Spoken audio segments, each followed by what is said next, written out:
Les problèmes qui se passent littéralement seulement dans ta... Avant de commencer, je m'appelle Mathéa et sur ce compte, je te donne des conseils sur comment atteindre des objectifs, mais surtout comment aller mieux dans ta santé mentale. Et surtout, le plus important sur mon compte, c'est que tu apprennes à t'aimer. Donc si c'est le genre de contenu qui te plaît, je t'invite à t'abonner.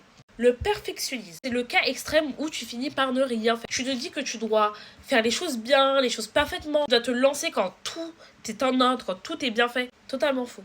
Ok, ça c'est quelque chose qui est dans ta tête. Parce que moi j'ai commencé quand j'en avais un peu rien à faire. Je me suis dit, bah en fait, il faut à un moment donné que je finisse par le faire parce que oui, je veux que tout soit parfait. Et je me rends compte que quand je regarde mes anciennes vidéos, c'était pas parfait. Et les gens kiffaient. Les choses qu'il faut que tu te rendes compte, c'est que le perfectionnisme, c'est ça qui va te coincer dans tout. Vaut mieux commencer, même si c'est pas parfait, que ne rien faire du tout. Ok? La peur du regard des gens. Ça a un nom, je pense, ça s'appelle le spotlight. Quand t'as l'impression que t'es sur une scène et qu'il y a la lumière qui est rivée sur toi, et ben t'as l'impression que c'est comme ça dans toute ta vie, qu'à chaque fois que tu marches, les gens te regardent, te jugent, etc. Parfois ça peut être le cas parce que bon, les gens, voilà, c'est le monde. Mais parfois, ça n'est juste pas le cas parce que littéralement, les gens sont omnubilés par eux-mêmes. Parce que eux aussi, ils voient cette spotlight. Eux aussi, ils voient cette lumière qui est totalement rivée sur eux. Donc ils sont plus concentrés par ce qu'ils ont, eux, que toi. Donc si parfois ils sont plus rivés sur toi, c'est parce qu'ils savent que si les gens sont rivés sur eux, ils finiront par se moquer d'eux. La peur irrationnelle de l'avenir. Et ça, c'est quelque chose que je pense littéralement tout adolescent, tout jeune, toute personne est déjà passée par là. Une peur où en fait tu te dis, mais qu'est-ce qui va se passer le lendemain? Qu'est-ce que je vais faire de ma vie?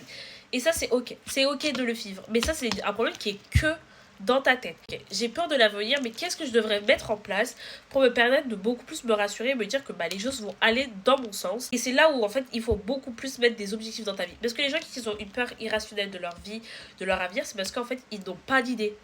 Se sentir seul et incompris. En tout cas, on est dans une génération où en fait tout le monde se sent incompris. Tout le monde se sent le Calimero de l'histoire. Tout le monde a l'impression que en fait, personne pourra nous comprendre, personne est fait pour nous parce qu'on est dans une génération perdue. On se calme, ok? On se calme, on est tous humains. Et si toi tu penses comme ça, imagine le monde entier qui pense comme toi.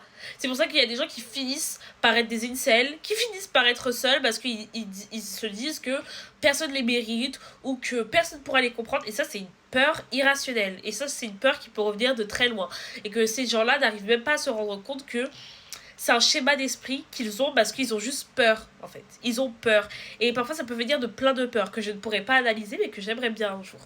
Voilà, bisous bisous.